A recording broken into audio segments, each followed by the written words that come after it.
identitas bangsa, salam bahasa. Halo semuanya, perkenalkan saya Samira Desamana. Saya Isra Putria. Saya Revalina Ardianti. Saya Maulida Jasmine. Kita merupakan mahasiswi pada program studi Sastra Indonesia Fakultas Bahasa dan Seni Universitas Negeri Medan. Nah teman-teman, pada kesempatan kali ini kita bersama dengan Kak Cinta yang merupakan salah satu finalis pada Duta Bahasa Sumatera Utara. Ya, sedikit informasi teman-teman, prestasi bahasa dari Kak Cinta sendiri itu cukup banyak ya teman-teman. Juara favorit lomba pidato bahasa Korea di tahun 2022, juga finalis Duta Bahasa Sumatera Utara di tahun 2024, dan juga juara bahasa storytelling bahasa Prancis tingkat nasional juga. Dan banyak juga teman-teman prestasi akademi dari Kak Cinta sendiri. Nah, sebagai informasi tambahan, Kak Cinta ini juga merupakan mahasiswi Fakultas Bahasa dan Seni di Universitas Negeri Medan. Nah, nggak siapa juga kan kita ternyata satu album sama Kak Cinta. Dan seperti itu. Nah, kemudian selain itu, Kak Cinta ini juga merupakan juara 2 dari lomba baca berita bahasa Prancis tingkat nasional Universitas Brawijaya tahun 2024 yang lalu ya, Pak. Jadi nggak heran kalau misalnya Kak Cinta ini banyak prestasinya, guys. Nah, jadi sangat menginspirasi sekali ternyata Kak Cinta ini. Nah, untuk teman-teman sekalian yang ingin menjadikan Kak Cinta sebagai panutan sangat bisa sekali, terutama dalam bidang bahasa. Dan ternyata Kak Cinta memang sekeren itu ya. Banyak prestasi akademik maupun non akademik yang udah diraih Kak Cinta. Nah, Kak Cinta apa kabar nih sekarang? Alhamdulillah baik. Dan sekarang Kak Cinta lagi sibuk apa tuh selain kuliah? Kesibukannya sih belakangan ini ke PLP ya, dan dengan kita kan ini udah di akhir blok 1 nih kan. Jadi lagi repot-repotnya nyelesain tugas-tugas dari dosen. Nah Kak, untuk pertanyaan pertama nih kita langsung saja ya Kak. Menurut Kakak, apa itu bahasa dan apa fungsi bahasa? Oke, menurut kakak pribadi, bahasa itu merupakan sebuah alat komunikasi yang menghubungkan kita dengan orang lain. Nah, fungsi dari bahasa sendiri untuk memahami dan memaknai apa yang telah orang lain sampaikan. Jadi ketika satu orang ini paham dan paham suatu bahasa, misal bahasa Indonesia atau bahasa Inggris dan sebagainya, dan yang satunya ini juga paham, maka mereka bisa connect, saling terhubung dengan bahasa. Terus Kakak, bagaimana kalau melihat Kakak dari pandangan Kakak sendiri itu beberapa tahun terakhir ini bahasa digunakan dalam contoh di Kota Medan saat ini dan gimana menurut Kakak? Kalau penggunaan bahasa Medan nih ya dalam kehidupan sehari-hari, umumnya kalau sebagai masyarakat biasa sih itu hal yang lumrah ya. Karena dalam kehidupan sehari-hari kita nggak selamanya menggunakan bahasa formal, tapi juga menggunakan bahasa informal. Jadi menurut kakak sih nggak masalah selagi bahasa yang digunakan itu kayak tetap yang sopan, yang baik, dan nggak menyakiti orang lain. Nah, kemudian Kak, kita kan sekarang udah di era teknologi digital seperti ini Kak. Jadi sekarang itu juga ada banyak AI yang membantu kita dan memberikan tugas ataupun berkomunikasi di sini. Nah, jadi menurut Kakak, bagaimana sih penggunaan teknologi seperti AI ini dapat membantu atau mempengaruhi cara kita berkomunikasi? Oke, ini bagus pertanyaannya karena kakak sejujurnya juga pengguna AI. Jadi kayak dalam berkomunikasi pun kakak ada minta kayak bantuan AI gitu, kayak untuk meningkatkan bahasa Prancis khususnya. Tapi kalau untuk mempengaruhi gaya bicara itu sepertinya enggak, karena setiap manusia memiliki ciri khasnya masing-masing. Terutama ketika kita berbicara, ciri khas orang itu berbeda-beda gitu. Jadi AI nggak akan bisa mampu mengikuti ciri khas seseorang gitu. Cuman kalau untuk berkomunikasi itu bisa. Berarti seperti hanya membantu kita aja gitu. Nah, jadi ini Kakak menyinggung bahasa formal gitu kan. Menurut Kakak gimana kita menjaga keseimbangan antara bahasa formal dengan bahasa kita sehari-hari? Kalau untuk menjaga keseimbangan antara bahasa formal dan bahasa sehari-hari itu, kalau kakak pribadi ya, caranya kalau misalkan ini lihat aja di situasinya.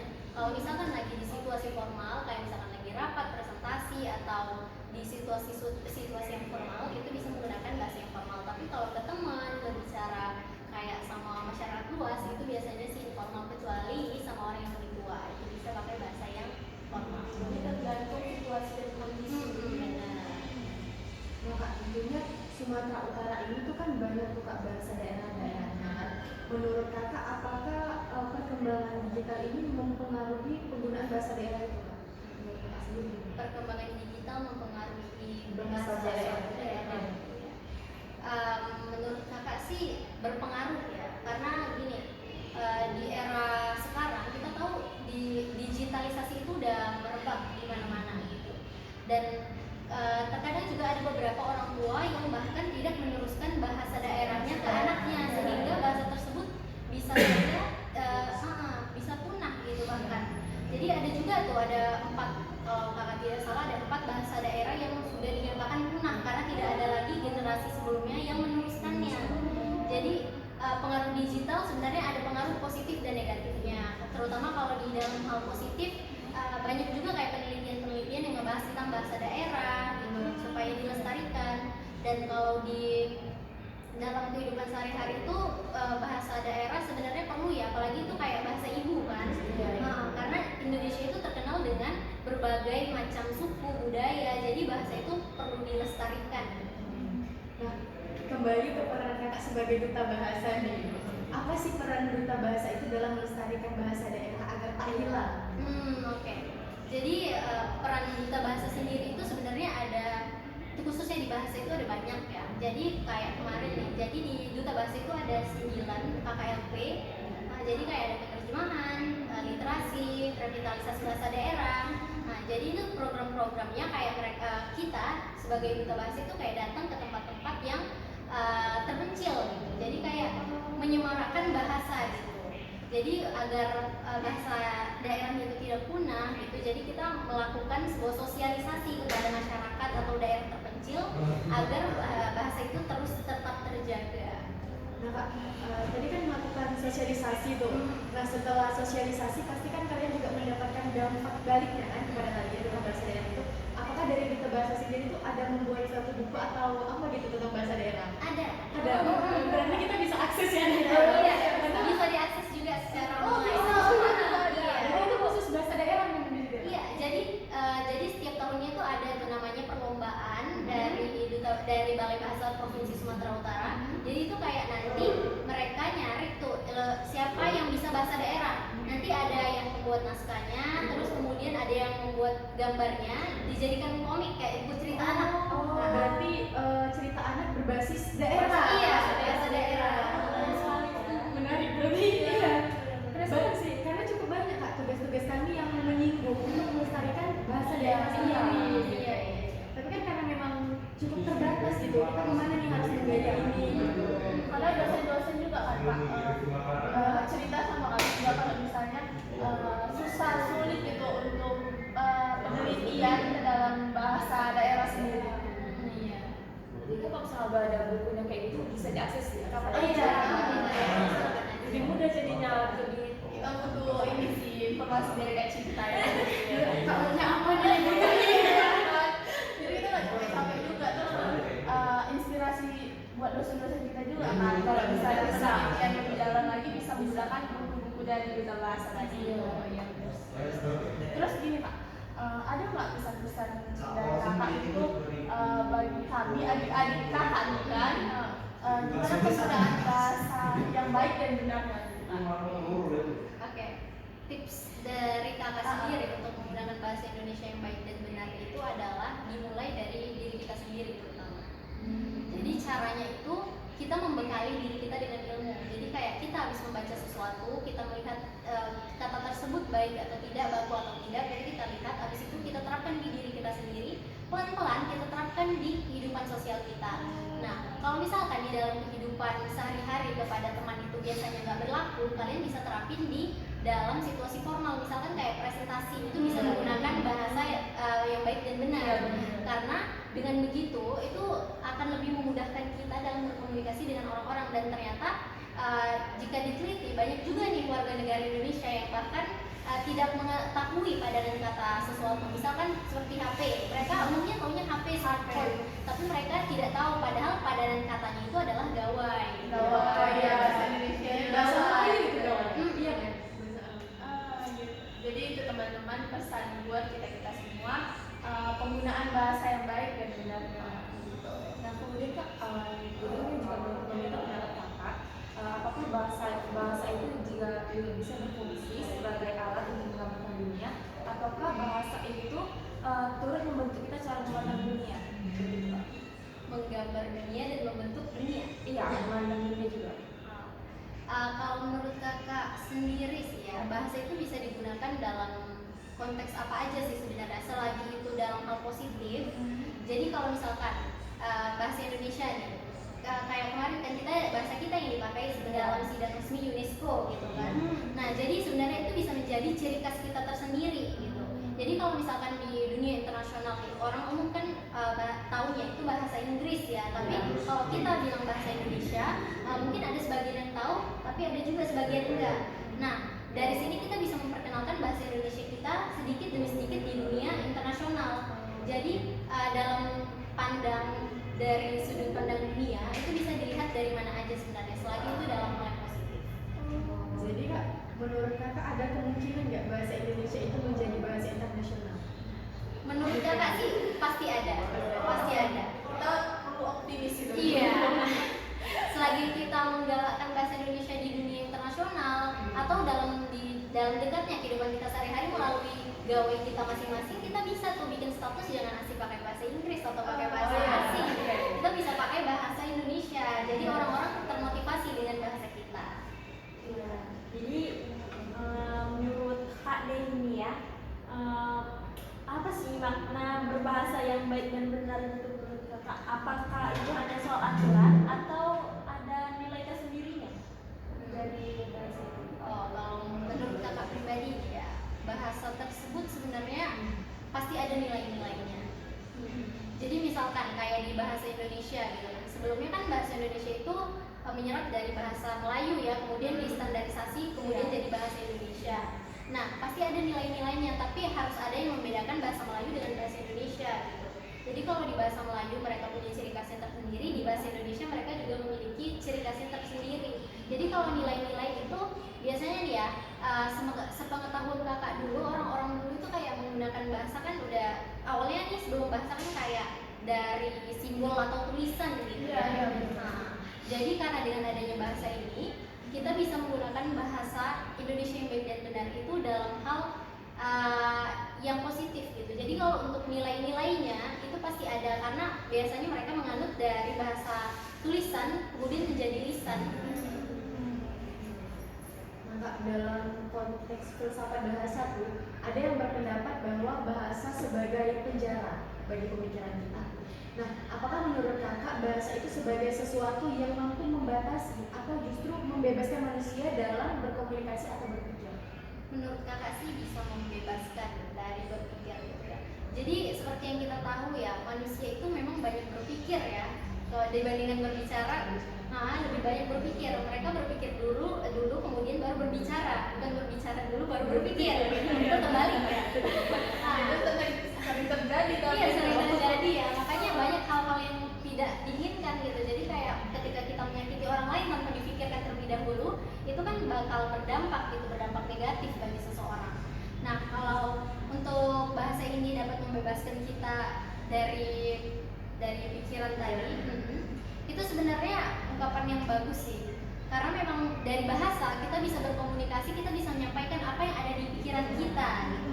Jadi nggak selamanya bahasa itu merupakan penjara, tapi bisa membebaskan kita dari kayak misalkan nih, kita terlalu banyak pikiran kan jadi overwhelming atau overthinking gitu ya.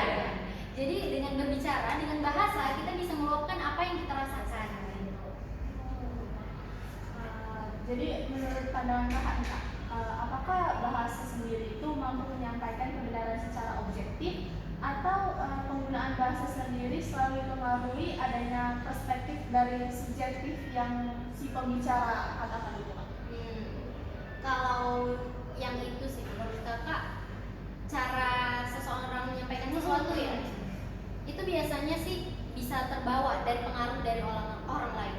Jadi sebenarnya kayak misalkan nih, ada satu orang, dia cara ngomongnya ini seperti ini, kemudian satu orang lagi ini berbeda. Nah, ketika mereka berkomunikasi, mereka itu memiliki ciri khasnya tersendiri. Namun ada nih beberapa orang yang mereka mengambil dari ibaratnya dari salah satu ini, jadi ciri khas yang ini jadi yang ini. Jadi sehingga kan kita manusia ini banyak ya. Jadi ketika berkomunikasi itu saling kayak mengingat ternyata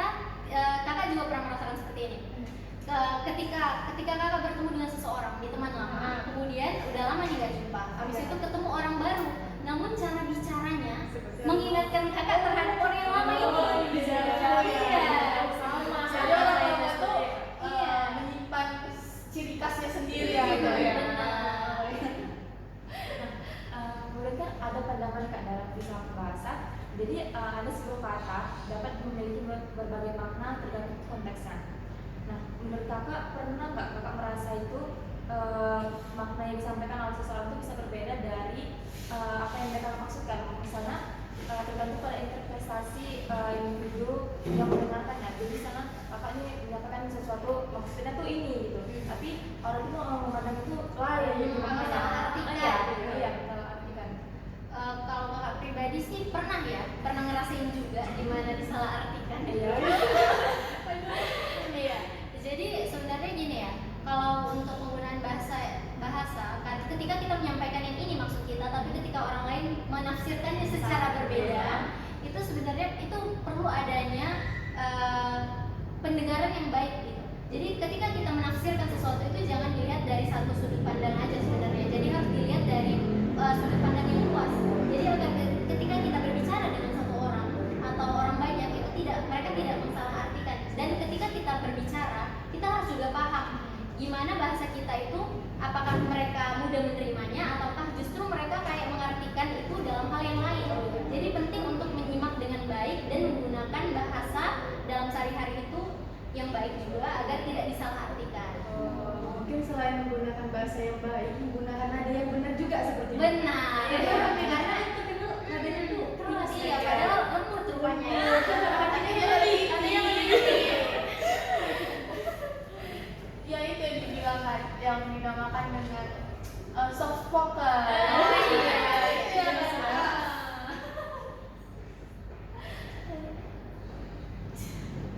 Oke, jadi menurut kakak lagi nih, jadi bahasa yang lebih baik digunakan dalam sehari-hari itu lebih ke bahasa baku atau ke bahasa formal? Sehari-hari ya. Iya, untuk sehari-hari gitu lebih baik ya agar tidak terjadi salah sangka tadi gitu. Oke, kalau sehari-hari sih kakak sarankan itu menggunakan bahasa yang informal aja ya. Karena kalau misalkan kayak ke teman gitu kan kita nggak mungkin kayak bahasa baku. Apakah kamu sudah makan? Itu kan terkesan kayak gitu. Jadi kalau untuk bahasa sehari-hari sih bisa menggunakan bahasa informal, tapi dalam konteks yang sopan gitu. Jangan menyakiti hati orang lain dengan bahasa yang kita gunakan. Kembali ke situasi yang seperti Iya. Nah kak, kembali ke duta bahasa ya kak. Kayaknya kami ini pengen ngulik banyak nih tentang duta bahasa, karena kan memang istilahnya agen untuk mengkampanyekan bahasanya akhir bahasa gitu. Nah kan ada jargon dari duta bahasa itu yang katanya kak, utamakan bahasa Indonesia, lestarikan bahasa daerah, dan kuasai bahasa asing. Sebenarnya apa sih makna dari mereka itu membuat filosofi ini, membuat jargon ini? Baik, dari jargon ini sendiri sebenarnya maknanya ini luas ya. Jadi kayak utamakan bahasa Indonesia. Nah, di duta bahasa itu kan kita sebagai tonggak penggerak ya, terutama dalam kalangan anak muda. Jadi duta bahasa ini berperan besar gitu. Nah, untuk yang pertama ini utamakan bahasa Indonesia. Jadi sebagai duta bahasa yang baik, kita harus menggunakan bahasa Indonesia yang baik dan benar, dan harus diutamakan gitu. Bahasa Inggris boleh, bahasa asing yang lainnya juga boleh, tapi tetap harus mengutamakan bahasa Indonesia. Kemudian yang kedua, lestarikan bahasa daerah. Nah, bahasa daerah sendiri kita ketahui merupakan bahasa ibu dari kita. Meskipun tidak semua orang tua meneruskan bahasanya kepada anaknya, tapi bahasa daerah itu merupakan ciri khas dari negara Indonesia. Kita sendiri memiliki 114 suku, dan suku tersebut juga memiliki bahasa daerahnya masing-masing. Jadi sebagai pembeda antara kita dengan orang luar, itu yaitu ada di bahasanya, bahasa daerah kita. Jadi kalau bukan kita, siapa lagi yang bakal menerusin bahasa daerah ini? Gitu. Kemudian yang ketiga, kuasai bahasa asing. Selain bahasa Indonesia, bahasa Indonesia, bahasa daerah, bahasa asing itu juga perlu. Jadi agar kita tidak ketinggalan dengan informasi yang ada di luar, kita harus bisa menggunakan menguasai bahasa asing. Sebenarnya bahasa asing itu bonus ya. Selagi kita bisa bahasa Indonesia itu bagus, bahasa daerah itu sebenarnya sebagai warga negara Indonesia pun udah sangat bagus. Tapi kalau bisa bahasa asing itu lebih bonus lagi. Berarti nilai plusnya ya? Nilai plus ya, harus bisa gitu. Nah teman-teman, mungkin dari beberapa pertanyaan kita dan diakhiri dengan membahas tentang filosofi dari duta bahasa itu sendiri. sebagai akhir perjumpaan kita, bahwa dapat kita tarik kesimpulan kita sebagai generasi muda tentunya perlu untuk melestarikan bahasa daerah dan menggunakan bahasa Indonesia yang baik dan benar agar bahasa tidak tergerus oleh massa. Nah, sampai di sini bincang-bincang